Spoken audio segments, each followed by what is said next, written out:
I really enjoyed your talk, Tom, about podcasts, and the only worry I have is thinking my next grant application I'm going to have to request funding for a cat because I don't have one, and it turns out that's the most important thing. So yes, I do want to talk to you about a number of things today, but I want to kick off with just one quick straw poll because I'm really curious how you all are sharing this conference.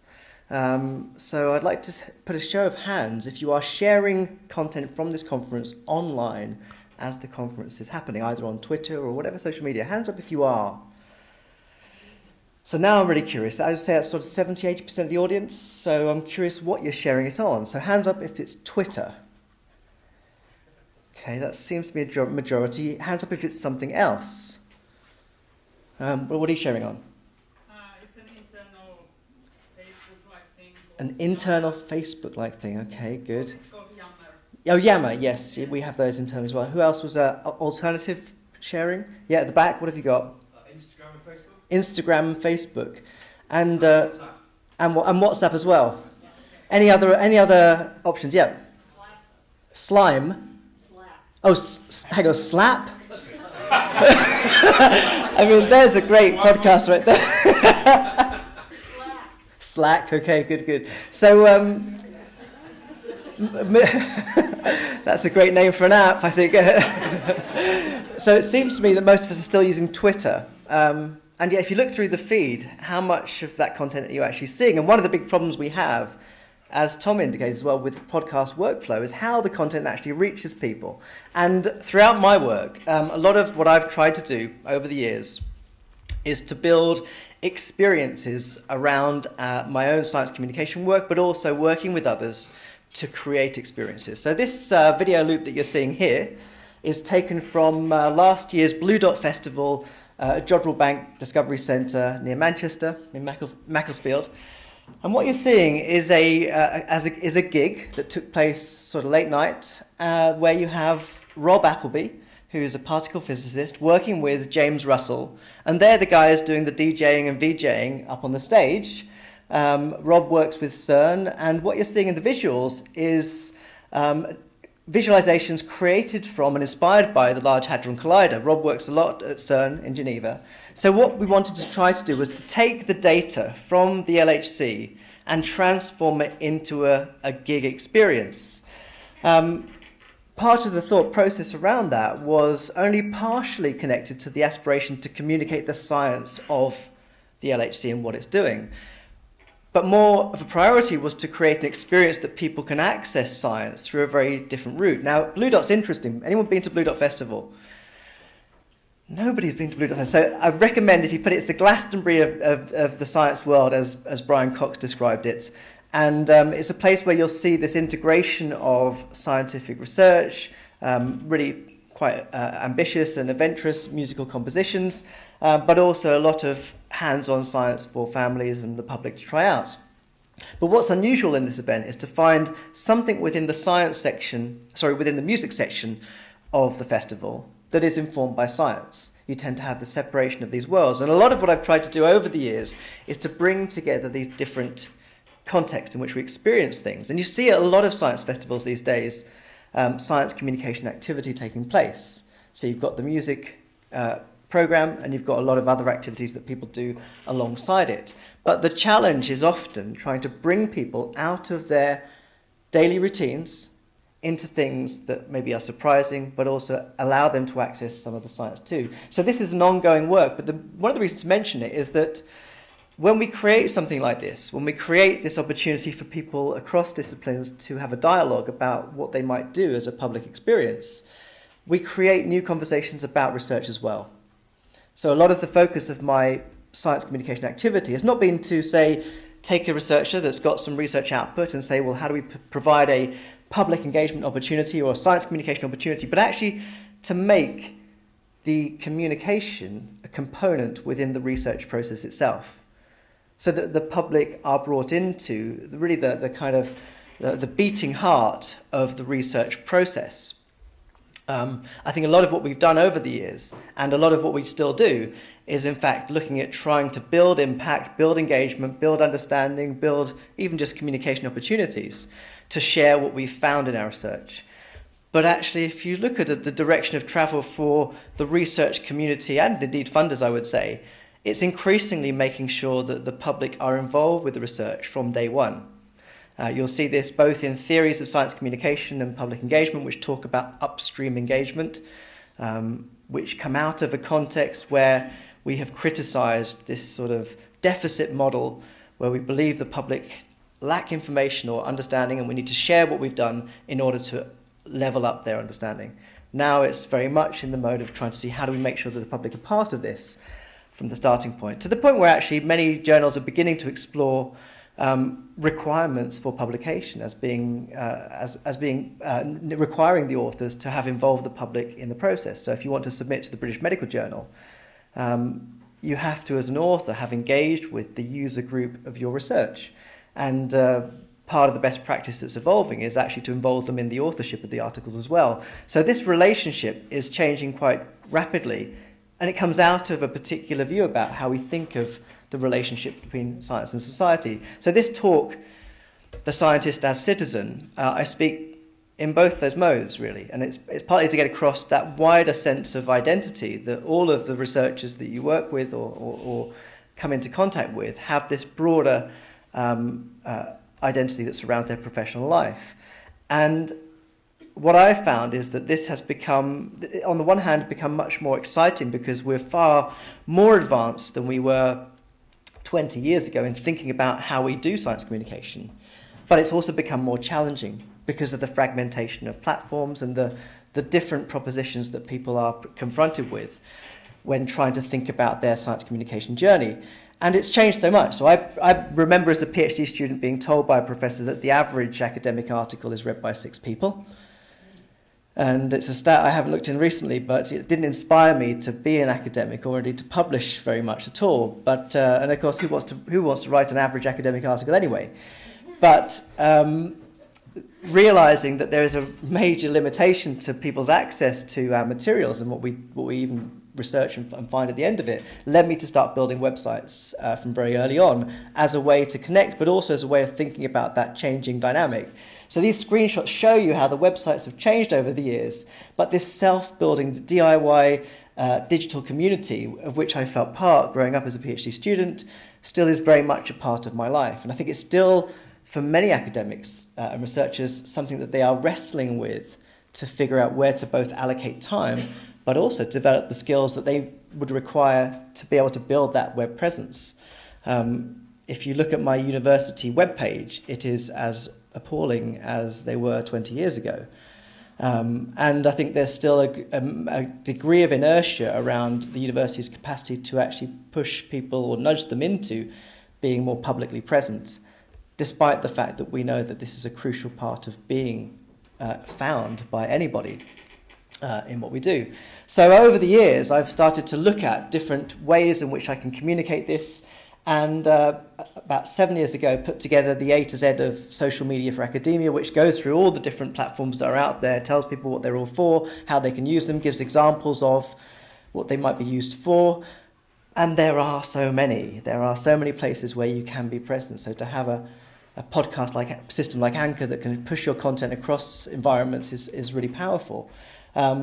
But also it's really interesting to see which platforms have disappeared as well. This also includes the kind of graveyard of applications like Vine and others that have come and gone.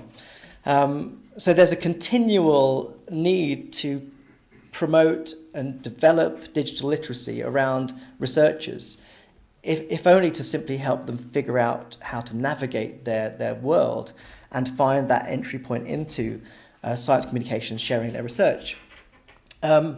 And that has really been my motivation, is to try to make these ideas and these discoveries and even just these reflections, because I think that's often the more interesting thing, the way in which we may informally reflect on the world by virtue of our privileged position to have the opportunity to do so.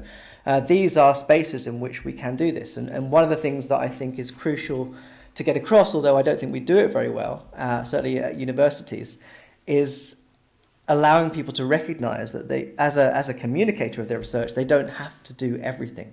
You don't have to be someone that's in front of a camera. You don't have to be doing a podcast. You can be doing lots of different things. And it's really to explain and convey those different strategies for science communication that I wanted to focus on today.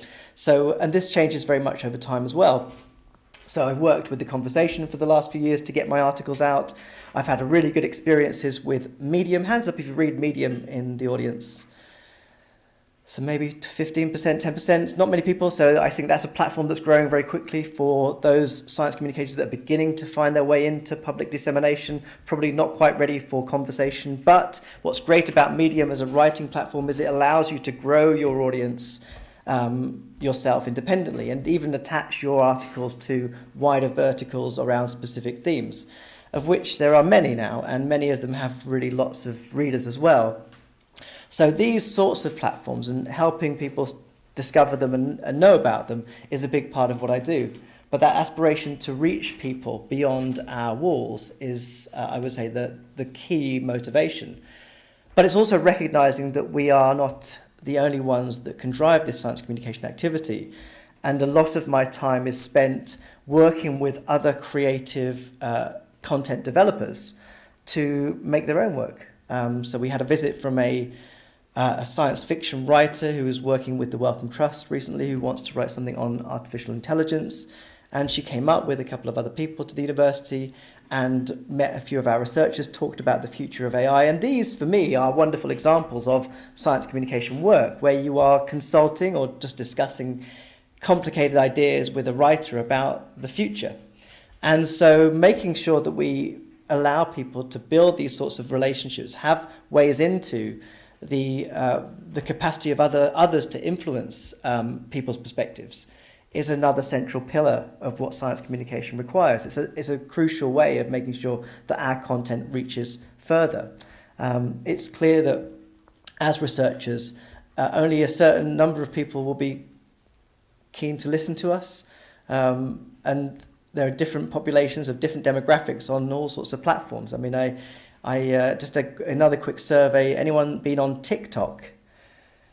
3 people in the audience. So if you want to really feel old, download the TikTok app and dive into it and see what's going on there. But it's a great example of how both our comprehension of how content is consumed is partial and quite limited, but also how the behaviours that are associated with content consumption are changing rapidly as well. And it's only really often by being in those platforms that you see this. But it's a central part of trying to understand what's going on within them and how the content's best created for them. So I often describe myself in terms of what I'm not. And I'm not an explainer, but we've created installations where people can come and fly drones to explore the research around drones. And these experiences are ways for people to feel quite immersed in the research around it, but also they're vehicles for a number of researchers to get involved with it. So if you look at this as a public experience, we have probably 10, 15 academics working around this whose research is engaged with drones, who then have opportunities to engage with the public, either on one-to-ones through conversations or in a much broader sense in giving talks throughout the day that we ran this event. So these are quite established practices within science museums now, where you have a professional population of science explainers that are there to explain the science to the public. But what we try to do is work with those institutions to facilitate that communication of what we do. I'm also not a photographer, but I do a lot of photography as a way of sharing the research that I'm doing. And I guess it goes back to a little bit to what Tom was saying. It's about building that sense of personality around the research. Often the work that I'm doing isn't just about presenting findings. It's about trying to communicate the context in which those findings take place. A good example for me is work I do at the Olympic Games every 2 years, where I study media change and technology. So the Olympic Games lends itself to obviously wonderful photography and opportunities to communicate science through that photography, but it might be the photographs that draws people in, and you engage them with the scientific materials subsequently. And this can happen in often quite surprising but also quite organic ways. So in the Pyeongchang Olympic Games from last year in South Korea, one of the big sponsors created a drone display using 1,200 drones, where they flew them up into the air and created this choreography of drones making three-dimensional shapes of athletes, the Olympic rings and so on. And over the course of that Games, I made a series of videos that then were put online and on YouTube.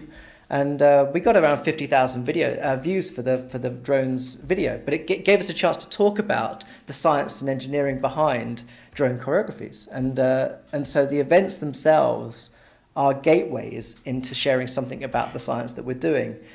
And this requires certainly a kind of degree of planning. And maybe just to pursue that a little further, the next Olympic Games in Tokyo, I will go and continue the research.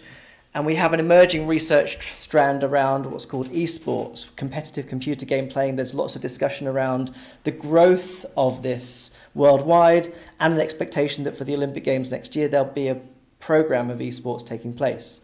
So we're now planning to think about how we do our science communication work alongside this major investment of esports that's happening around a mega event.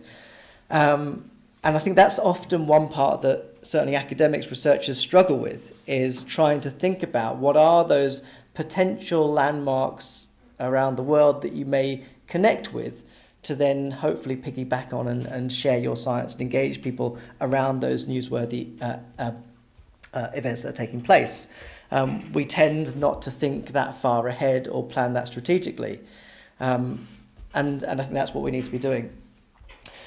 I'm also not a theatre director, but I've worked with theatre producers and directors to create experiences. This is one that we produced a couple of years ago called Amorance, where we explored the science of falling in love. We took an evening and invited people to come and have dinner with us, and across the evening they would hopefully fall in love with somebody. Now, you can imagine there are some problems with that. So, let's imagine you all heard about this event and you thought, I'm going to sign up to that. And you get there and you find yourself at a table with someone who you may not be that keen on falling in love with, at least as a starting point. So we bottled out of it and thought, well, we'll invite people that know each other, maybe in some relationship, and explore whether we can get them closer together. And maybe people that are having troubles in their relationship, we can kind of address some of these things. So we curated an evening where people could explore the science. So we had a psychologist whose research is examining the complications of having relationships in the digital era. What arguments that happen across WhatsApp, failure to put an X at the end of a message and what that means. These sorts of things that are novel complications to how we relate to one another. So the nucleus of her research informed her particular role at the evening, which was to be their digital relationship counsellor. So they would kind of lay back, sit down, talk about the problems they have. And of course, it wasn't quite, ethically we were probably on some quite sketchy ground here. But nevertheless, it was a kind of fun evening where people could explore the parameters of this. We also had a poet who was writing sonnets for couples. And we had different sort of points that, and you can see on the right here, the menu. We had a love menu where the food was informed by kind of stuff that is naturally designed to kind of bring people closer together. We also had the psychological test, which is coming out of some research from a few years ago that says you have to ask somebody 36 questions to fall in love with them. And you can try this test, and it sort of kind of goes through theories of attachment emotionally and attraction and so on. And so the benchmark, the backbone for the evening was these questions that they would ask each other and the conversation they have over dinner. And at each course in the meal, we asked them to secretly tell us how close they felt to the other person. And at the end of the night, we had some data which could say whether, in fact, they felt closer to the other person or not, or more in love with the other person. So we ran this as an experience, and through the experience, tried to communicate a range of scientific ideas about what it is to fall in love and what happens when you fall in love. But what really inspired me for that event was actually an experience at the Glasgow Citizens Theatre. Many years ago, where they produced a program based on Stephen Hawking's Brief History of Time. And you have to imagine that if you've not been to the Citizens, and I imagine most of you haven't, it's a wonderful theatre that really has amazing spaces in it. But what was fascinating about it was that only 12 people could see this performance at any one time. And they took you through different parts of the building with different staging taking place. And at the very last stage, you entered this casino. And you sat around this round table, a bit like the tables we have here, and the dealer would deal your cards, and they managed to work it in a way where 6 of the people lost and 6 of the people won. And it seemed to be they figured out how to split the couples that were there. Most people came in couples, and one went one way and one went the other. And at the end of the experience, it gave rise to a conversation about chance, probability, the universe, all those things. But it was such a world away from what is often the biggest expectation we have as researchers, which is to build reach around our work.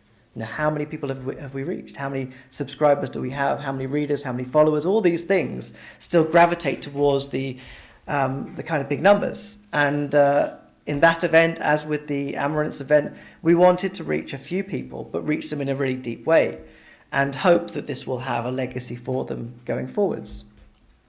It's very hard to prove that we did that.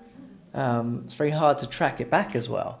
But I think it comes out of a conviction that I still remember that brief history of time theatre experience from 20 years ago that convinces us that we need to build that within our programme of work.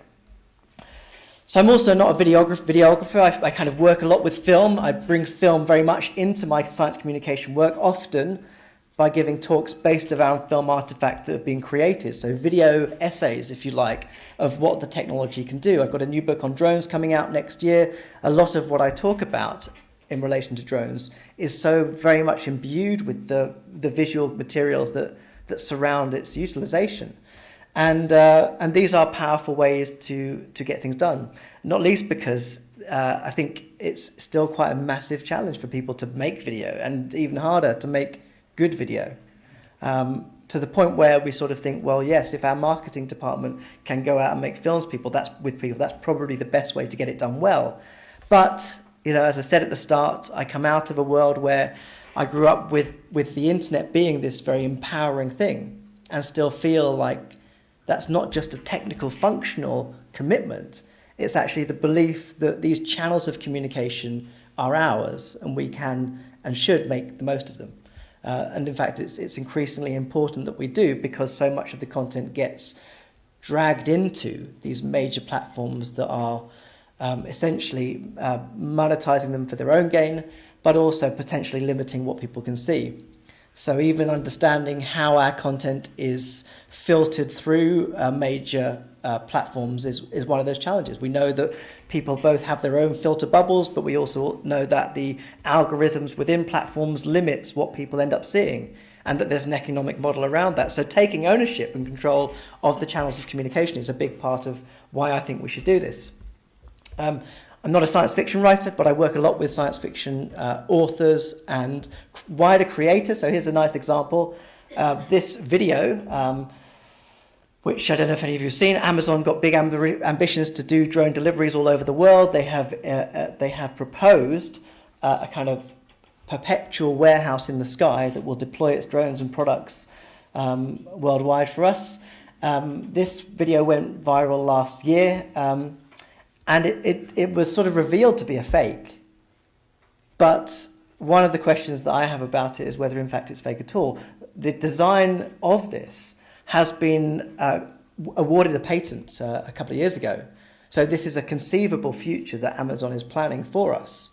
And it is the artists, through their creative output, that is allowing us then to really think about how do we feel about this future. So working with creative people to imagine the future is a big part of how my own science communication operates. But it does start to it does often, again, play fast and loose with the truth, because this is not currently here, but it's a potentiality that I think we have to engage with both morally, economically and politically. I'm not a virtual reality developer, but I work with VR developers and content creators to create new experiences that communicate science. And again, what's really remarkable about these projects is just how collaborative they are. So again, to go back to the sort of main message of this talk, it is the creation of an experience, a proposition, an idea that facilitates the cross-subject collaboration that then dramatically expands the sorts of things that we do both as researchers but also as a university as well. So this virtual reality experience involved people across not just the academic faculty members, but also a range of support services that we have within the university. And a lot of what I've tried to do at Salford University has been to empower those different organisations who currently find themselves quite isolated in terms of their contribution. So a good example of this, which I thought I'd mention as well, is in Manchester Science Festival in 2017, we worked with our library to create a library of fake news, which was set in the context, of course, of what was happening at the time politically, but also allowed us to have a conversation between academics with our library staff around a current affairs issue that people understand but haven't quite figured out what to do about it.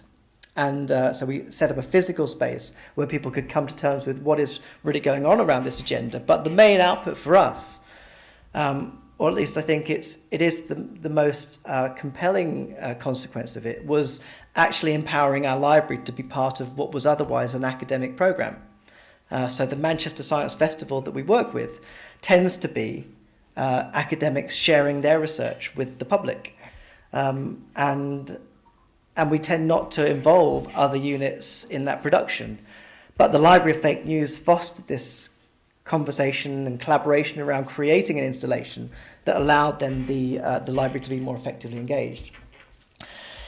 So just to get towards a conclusion with all of this, the creation of experiences is the mechanism by which we both build collaborations internally and externally, foster new research questions around our activity, invest into new forms of research endeavour that are perhaps only emerging within the research communities that operate around us. But most importantly, they enrich the lives of the people that are involved with them. And we have to do that in quite careful ways, because we have to make sure that people don't do things that they don't want to do. So some researchers are quite happy to sit and have a conversation with somebody, but they don't want to be in front of a camera. Some people are quite happy to write an article for the conversation, but may not want to make a podcast. So these spaces have at their sort of principal value the recognition of the person as a person first, rather than their professional identity. And it seems to me that's the crucial thing to get across, to ensure that you have the kind of emotional buy-in that we need to have more people doing this kind of work. One of the kind of live conversations that we have within the university is how people should be compensated for their outreach work or their science communication work. So a question came up earlier, should people be required to do this? I still feel that actually they shouldn't, that in fact if you sort of instrumentalize this activity, you will lose some value that takes place within it, that comes out of the fact that we've got a couple of genetic scientists that like to go to a festival and share their work. That comes out of this emotional commitment to it. And it's partly connected to that idea of us being citizens first and scientists second. Thanks very much.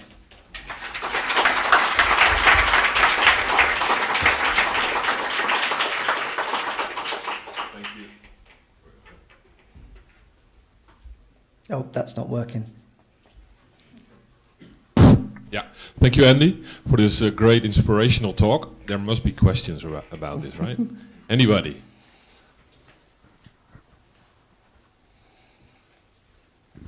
Hey, thank you very much for that, and thank you for all the content that you have, because I do actually use a lot of your content in a sort of example to academics and PhD students, like, here is what can be done. So you. For those of us here that do a lot of that sort of communication, what would you say to, so where do you start?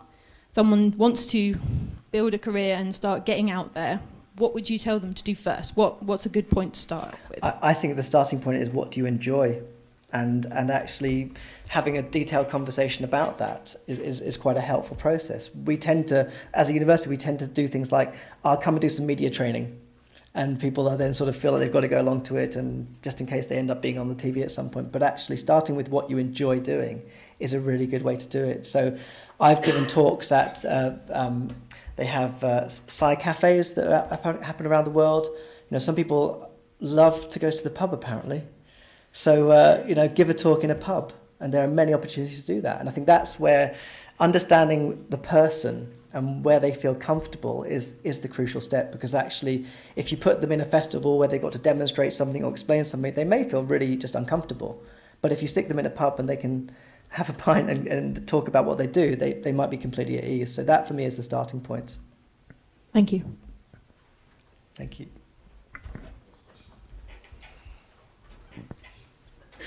Hi, thank you so much for your very engaging talk. Thank you. I'm wondering, so we saw this a little bit in the pictures that you have exhibitions and where people touch things. And I was wondering if you had, so I'm experimenting a little bit with 3D printing and 3D models of actually co-authorship networks and like a little bit more complex data.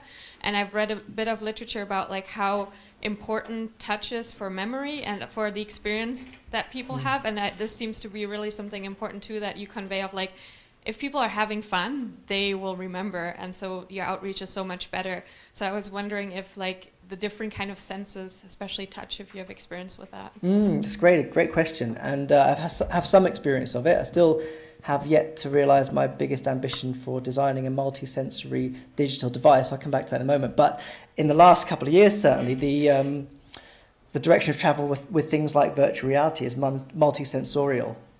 So not just visual, hearing and touch, or indeed movement, which is now possible with quite affordable technology, but also curating the space in which it happens, bringing smell into the system. So I think we've begun to see the recognition of the importance of that, certainly, and it's clear that the best ways to deliver projects are those that immerse somebody in something that feels real, that isn't. I mean, I remember 3 or 4 years ago, you'd go to a virtual reality exhibition, and it would be just headsets in a room. Now people will create a theatrical staging of that experience that then walks somebody into it before then sitting them down within the experience. So I'd say it's really, really critical. And I think the act of making is really important too. So we ran an event as part of the SRC Festival of Social Science, where I wanted to explore the intergenerational conversations about the future of robotics. So often if we do a sort of public engagement event, we'll take some robots along and people will sort of watch them and laugh and enjoy them. But what seemed really useful is to see what would happen if you had, say, kids of maybe 7 or 8 years old and grandparents of 70 years old talking about the future of robotics and what kind of conversation might happen. And the way we did that was to get them to make a robot out of Lego. And it was the making that then facilitated the conversation. And those are, I think, quite productive and so popular. I mean, the Lego robot workshops they're always oversubscribed and quite a simple way to engage people in that very tactile way. Say something more about your... Yeah, so I think there should be a way of creating a system where you have a range of chemicals that are then activated, mixed, and distribute a smell at a different time point within a film sequence. So let's say within the film you end up in a scene that's at the fish market.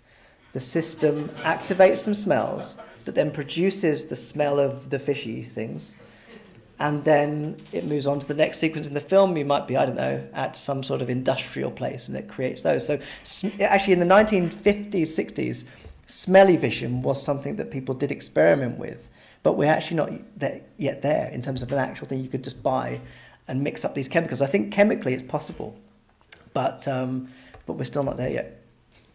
Doable, I think. Yeah. I'm sure I remember in the 90s they tried that. I remember that. So, an idea that needs to keep happening every few decades. Well, I was involved with a festival called Abandoned Normal Devices a few years ago, and they simply used scratch and sniff sheets.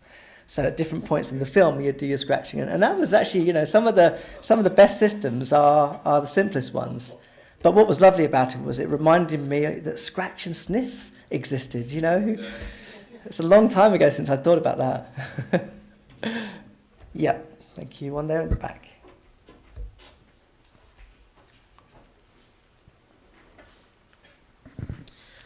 Hi, thank you for this presentation. As a librarian, we're always sort of obsessed with trying to get people to evaluate their sources and where did the information come from and is it really trustworthy, and perhaps overly obsessed with that. Everything that you described here, I absolutely see how these experiences are enriching and memorable and change the way people interact with an experience and understand the world. But I wonder if they come away sort of understanding where that science came from, how it was created, who it was created by, and if you think that that part happens, and if not, do you think that that's important? Does that matter? Thank you. I think it's across the different things that you've seen, there have been different ways of doing that. So, for example, the one you saw at the start with the gig at Blue Dot Festival, that performance piece is one component in a wide range of activities that happen both across the festival. So Rob was there also doing sort of hands-on stuff. We used some of the hands-on stuff to drive attendance at the evening event.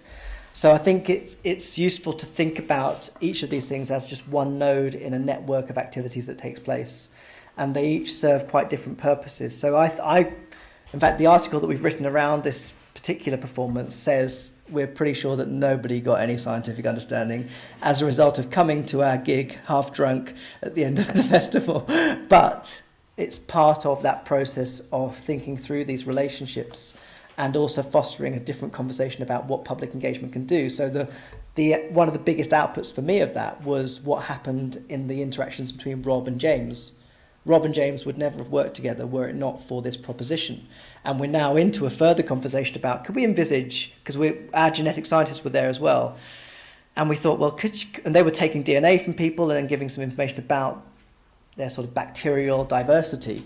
So we're now thinking about possibly seeing if we can swab people at the start of a gig, and for that DNA reading to then create an audio composition that then is the building blocks of the DJ set itself.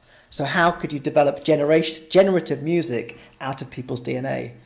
And these are, I would say, quite pioneering conversations. So you have to look at the event itself as a kind of node within the system that may in fact give rise to new additional research as well.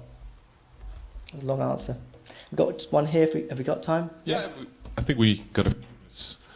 who's the next question? Oh, just down here, please.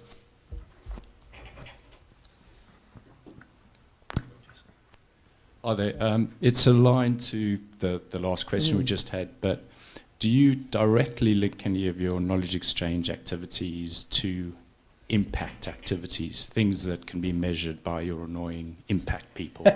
Well, I'm one of the annoying impact people, so okay.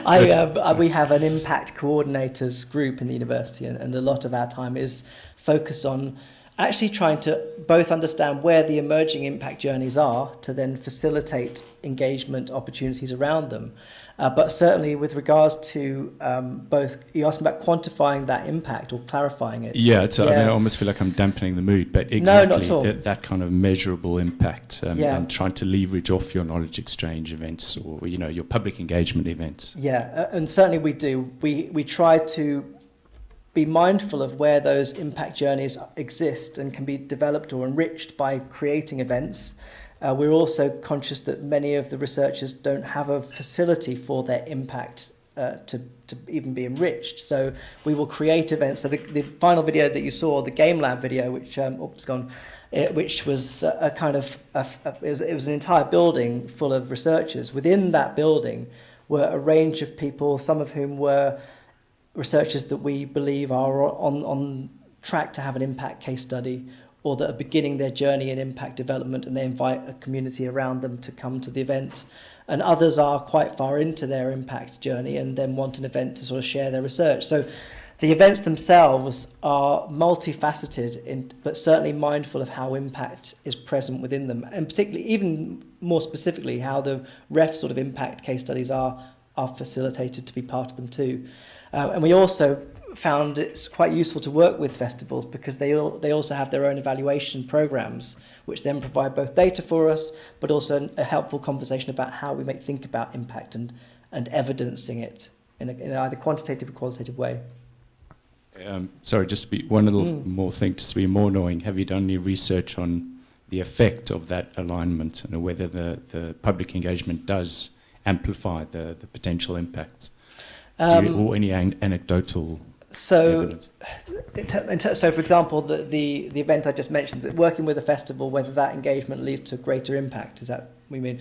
I think, so certainly to some extent I would say it's pretty patchy, and that's partly because some of the things we do have no impact, and they're often sort of experiments, and that's actually often how we talk about these things, not so much as events, but as experiments. Sometimes you reach people and others you don't. And I think it comes down partly to understanding where somebody is in the development of their impact journey, but also how effective we've been at targeting particular populations. So my approach as someone that curates and designs these programs is to recognize that not everything's going to work, and that we might have some great stories coming out of it, but actually others may just get nothing at all. But as long as we make it inclusive and allow a range of people to take part, then hopefully we have enough good coming out of it that we can evidence. But it is very varied, I would say. Okay, unfortunately we have to stop here. I think this is very engaging. I think there's probably a lot of extra questions, so don't hesitate to tackle Andy before he leaves. That's like now, unfortunately, but you can find me very easily. Yeah, you're online, you're easily reachable, and you're an outgoing person. So thank you very much, Andy, for your great talk. And give him a hand of applause, please.